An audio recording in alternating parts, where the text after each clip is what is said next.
Alam mo ba na pwedeng ma-freeze ang bank account mo kahit wala kang utang at walang magagawa ang bangko para tulungan ka? Ito ang nangyari kay Maria Santos. 800,000 piso ang na-freeze sa kanyang account ng 6 na buwan dahil sa isang pagkakamali. May ibang babae kasing Maria Santos Cruz na may utang sa korte, pero ang sheriff nagkamali. Ni-freeze niya ang account ni Maria Santos ang maling tao. Ganito kasi ang garnishment sa Pilipinas. Kapag may writ ang korte, pwedeng i-freeze ka agad ng sheriff ang kahit anong bank account, kahit hindi pa nila sigurado kung tama ang pangalan. At sino ang magpapaprove na mali sila? Ikaw, ang account holder. Maraming Pilipino ang hindi alam na may protection tayo laban dito.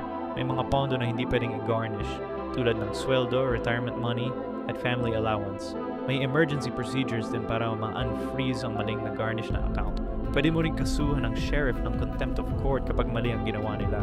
Kaya importante, alamin ang mga karapatan mo bago maging biktima ng sistema.